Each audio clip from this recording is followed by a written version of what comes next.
So, how do you build a global tech empire from a college dorm room?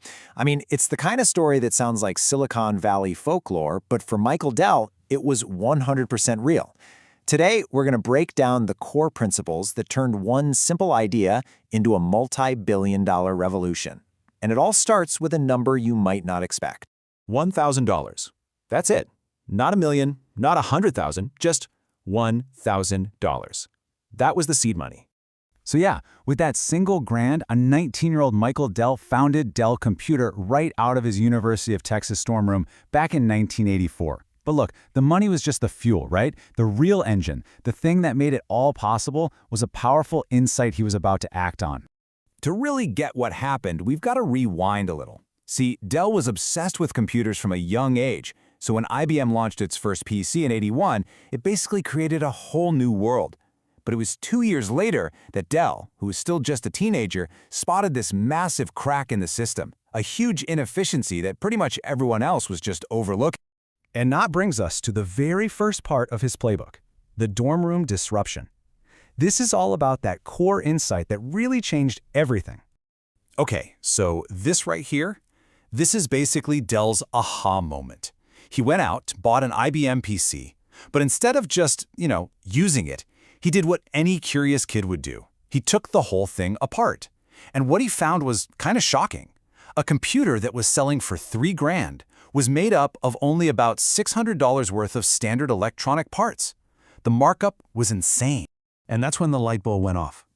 He just thought, there has to be a better way. He realized he could buy the exact same parts, assemble the computers himself, and sell them for way, way less, just by cutting out all the middlemen that stood between the factory and the customer. Now, that initial idea was the spark, for sure.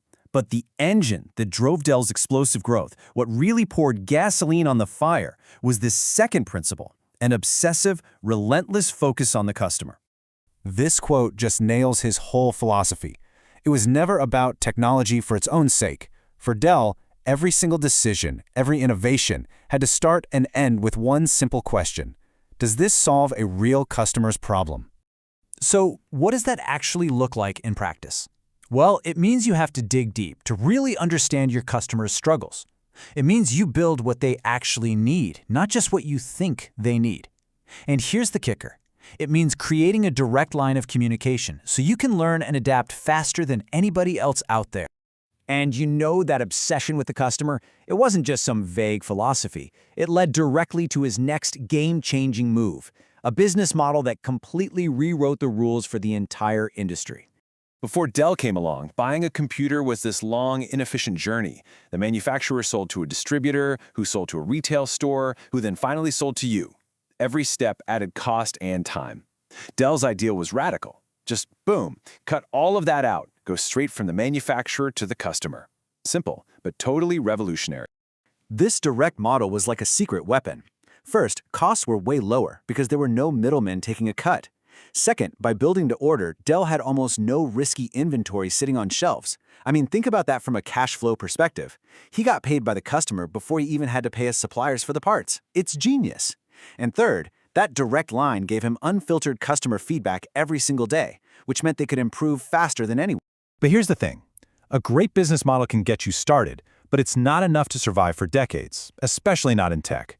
For that kind of longevity, you need a different kind of advantage, a culture that is built to thrive on constant, relentless change. This quote from Dell says it all. Quick or dead. Change or die. It's brutal, but it's true. In the tech industry, speed is survival. There's really no middle ground. You have to treat change like it's the only thing that's guaranteed, because the second you stop evolving, you become a dinosaur. So that brings up a huge question for any leader or really any organization. How do you actually build a culture that's ready for that kind of constant chaos? Well, Dell's answer comes down to building a few key traits right into your company's DNA. It starts with just being endlessly curious, always asking why things are done the way they are. It demands that you're willing to take calculated risks. And maybe most importantly, you have to completely reframe how you think about failure. Dell himself argued that if you never fail, you're just not trying anything new. Failure is just data. And finally, you can't sit around waiting for the perfect plan. You got to start doing, and then adapt as you go. And that brings us to the last piece of the playbook, And honestly, it might be the most important one. This is all about moving beyond profits and products to build something with a real, lasting purpose. See, Dell believes that a great product is simply the result of a great culture, not the other way around. He sees culture as the company's operating system. It's the underlying code that allows a team to consistently innovate and create amazing things over the long haul. So how do you build that kind of winning culture? He points to 3 big things. You need a mission that's bigger than just hitting a quarterly sales target. You need an environment where people feel like they can actually grow and reach their potential. And you need to build a place that's truly inclusive, where the best ideas can come from anyone, anywhere. And this really shows you where his focus has shifted. After all those decades of incredible business success, Dell has said that he now considers his most important work, the work he's proudest of, to be the philanthropic impact he and his wife are creating through the Michael and Susan Dell Foundation, especially helping kids. So, from a $1,000 investment to a global legacy, Michael Dell's entire playbook really comes down to seeing a better way, and then having the courage to go build it. So the final question really isn't about him. It's about you. What inefficiency do you see out there? What customer problem are you in a unique position to solve? What better way are you ready to build?